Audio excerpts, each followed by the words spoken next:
चाहिए। इसमें चाहेंगे कि हमारे भोजपुरी के सुपरस्टार संतोष रेणु यादव जो हैं, आप क्या कहेंगे सोनू के बारे में? रात 2 बजे तक एक व्यक्ति शूटिंग करता रहे और उसके बाद 2 बजे से लेकर के 5:30 बजे तक किसी बच्चा का 11 साल के बच्चा का इंटरव्यू सिर्फ देखता रहे, तो उसके बाद आप खुद समझ सकते हैं कि हम कितने प्रभावित हैं सोनू से। क्योंकि सोनू ने जो साहस दिखाया 11 साल की उम्र में, हमारा 34वां साल चल रहा है, हम तो 34 साल में भी इतने साहसिक नहीं रहे। सोनू की जो लड़ाई है वो पर्सनल किसी सोनू की लड़ाई नहीं है। आप ये बताइए कि सोनू के हर बात में देश सेवा आप सुनते होंगे, मतलब ये बच्चा देश के प्रति कितना सिंसियर है। तो हमें लगता है कि राज्य सरकार और केंद्र सरकार को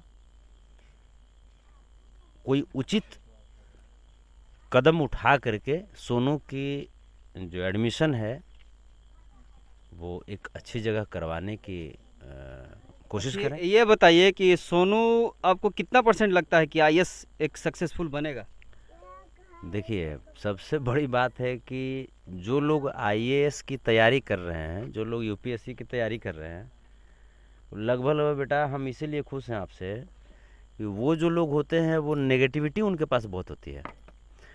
हम करेंगे नहीं करेंगे, करेंगे नहीं करेंगे, इसी में वो अटक भी जाते हैं। और आप ये बताइए कि आप भोजपुरी इंडस्ट्री के पहले अभी स्टार हैं, जो सबसे पहले आप यहाँ पहुँच कर मेरे पहले प्रश्न का जी जवाब, बताइए। जैसे तो 50% लोग ऐसे ही अटक जाते हैं, अच्छा। लेकिन सोनू का रास्ता 99% तय हो चुका है। और वो बाबू सोनू ने अपने आत्मविश्वास के बल पे 99% रास्ता तय कर चुके हैं। 1% का जो रास्ता है वो सोनू बाबू को थोड़ा सा कठिन लग रहा है। और कठिन इसलिए लग रहा है क्योंकि सोनू बाबू आर्थिक रूप से इनके फैमिली कमज़ोर हैं।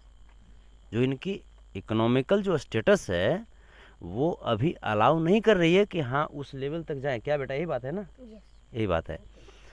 तो अब हम लोगों की जिम्मेवारियां हैं, यहाँ पे हम लोगों की रिस्पॉन्सिबिलिटी है कि हम अपने इस देश के कोहिनूर को हम कैसे नॉरिश करें और कैसे हम आगे बढ़ाएं। इसमें सीएम हो, पीएम हो, शिक्षा मंत्री हो, गृह मंत्री हो, सभी लोगों को, पॉलिटिशियन हो, यहाँ तक कि देश के हर एक नागरिक को ये चैलेंज मिला है कि आप इस कीचड़ के कमल को, आप इस कोयले के खादान में पड़ा हुआ इस हीरे को कैसे तराशते हैं।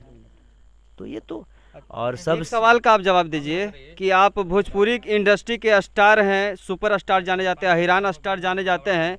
आपने सोनू को 21,000 रुपया का चेक दिया है, सहायता राशि प्रदान किया है, तो और क्या लगता है इसके और भी आगे पढ़ाई में आप इसका सहयोग करेंगे?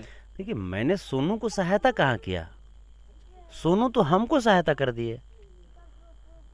सोनू को मैंने कहाँ सहायता किया? वो 21,000 रुपया मेरा थोड़े था, वो पब्लिक का था। हम थोड़े कौन नौकरी करते हैं, हम नाचते गाते हैं, गाना गाते हैं, पब्लिक सुनते हैं, तो उसी से व्यू आता है, पैसा कंपनी देती है, यूट्यूब से आता है, तो पब्लिक का पैसा है ना।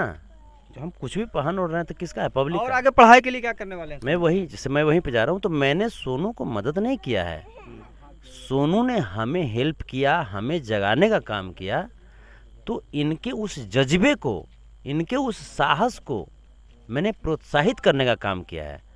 और मदद जहाँ तक बात है, मदद मैंने ऑन लाइव भी बोला है, अभी भी बोल रहा हूँ कि जब सभी लोग सोनू का साथ छोड़ देंगे फिर संतोष रेणु यादव अभी जिंदा है। और सुरक्षा का जो सवाल हो रहा था उस पर आप क्या कहेंगे?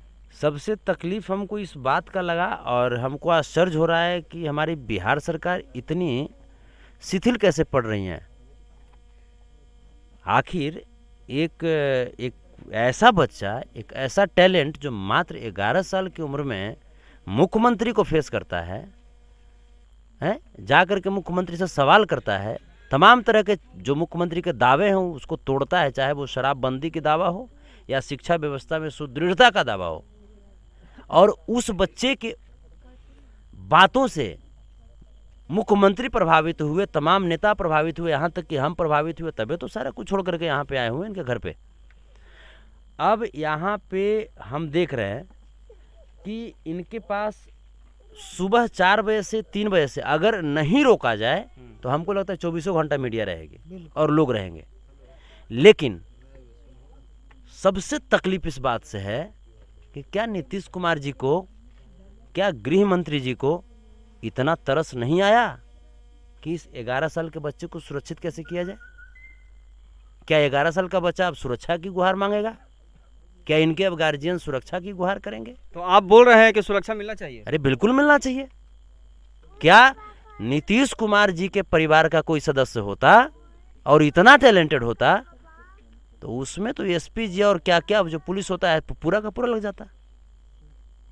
ये सिर्फ इसलिए कि ये गरीब का बच्चा है, इसलिए कि जैसे इनकी इकोनॉमिकल स्टेटस कमजोर है। क्या यही अभिशाप है सोनू के लिए? अगर यही एक सेलिब्रिटी का बच्चा होता तब तो पूरा सुरक्षा में पूरा डीएम एसपी सब लग जाते ना जी।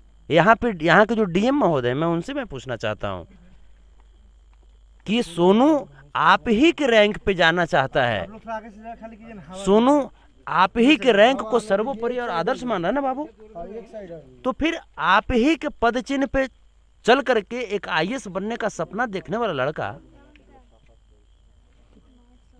आज सुरक्षा के लिए जद्दोजहद कर रहा है। क्या सोनू अब सुरक्षा की गुहार करे? क्या सोनू के गार्जियन नहीं कुछ बोल रहे हैं तो इसका मतलब कुछ नहीं होना चाहिए? हमें ऐसा लग रहा है कि सिर्फ ये गरीबी के वजह से इस बच्चे को नज़रअंदाज किया जा रहा है सरकार द्वारा। आप यहाँ से जाते जाते, यहाँ से अभी आप निकलने वाले हैं कहीं शूटिंग के लिए, तो आप यहाँ से निकलते समय आप सोनू को क्या आखिरी संदेश आप देंगे?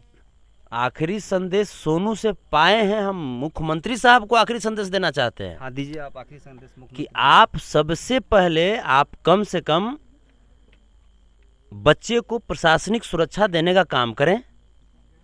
सबसे पहले बच्चे को प्रशासनिक सुरक्षा देने का काम करें। आपको लगता है कि सुरक्षा मिलेगा सरकार की तरफ से? देखिए, आखिर लगता है तभी ना बोल रहे हैं, लेकिन अभी तक मिला नहीं है। लेकिन उनकी दायित्व बनती है, गृह मंत्री की दायित्व बनती है, यहाँ के जो डीएम साहब हैं, जो यहाँ के एसपी महोदय हैं, उनकी दायित्व बनती है, जो यहाँ के विधायक हैं, यहाँ के वर्तमान मुखिया हैं, जो भी जनप्रतिनिधि हैं, वो सब लोग मिलकर के जाएं और जा करके इस बच्चे की सुरक्षा की बात करें।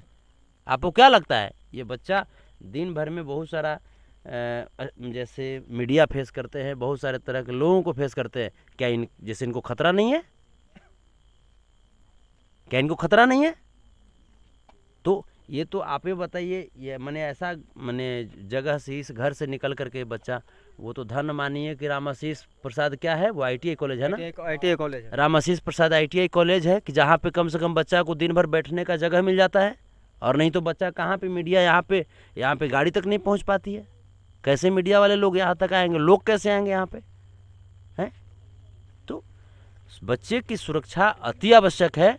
और मैं रिक्वेस्ट में करता हूँ और मैं इस ओर में ध्यान आकृष्ट करना चाहता हूँ राज्य सरकार की, केंद्र सरकार की, और यहाँ के जितने भी स्थानीय जो पदाधिकारी हैं, मैं उनसे मैं रिक्वेस्ट करना चाहता हूँ कि अति विलंब बच्चे को प्रशासनिक सुरक्षा देने का काम करें और अपनी रिस्पॉन्सिबिलिटी से नहीं भागें। तो आप देख रहे थे प्रांसी टीवी, और इसी तरह हमारे चैनल को आप लोग लाइक, सब्सक्राइब, शेयर जरूर करें ताकि हमारा जो भी वीडियो है वो आप तक सबसे पहले पहुंच सके। और आप देख रहे थे कि सुपरस्टार, अहिराना स्टार संतोष रेणु यादव सोनू से मिलने के लिए हरनौत पहुंचे थे और यहाँ जो है आर्थिक मदद भी किए थे। सोनू को 21,000 रुपया का चेक देकर आर्थिक मदद सोनू को किया गया है एक भोजपुरी स्टार के तरफ से। और बहुत ही बड़ा राज जो खुला है, एक अलग ही तरह का राज खुला है कि सुरक्षा व्यवस्था सोनू को मिलना चाहिए, क्योंकि इसमें बहुत सारे लोग जो हैं अलग अलग तरह के यहाँ आते हैं और उनके जान को भी खतरा है। और ये इसी तरह संतोष रेणु यादव जो हैं सरकार से सुरक्षा की गुहार लगा रहे हैं, सुरक्षा की मांग कर रहे हैं कि सोनू को सुरक्षा मिलना चाहिए। इसी तरह हमारे चैनल को आप लाइक सब्सक्राइब शेयर कर लें ताकि हमारा जो भी वीडियो है आप तक सबसे पहले पहुंच सके। मैं सैमराज सुमित, कैमरामैन मोहम्मद इकबाल के साथ, नमस्कार।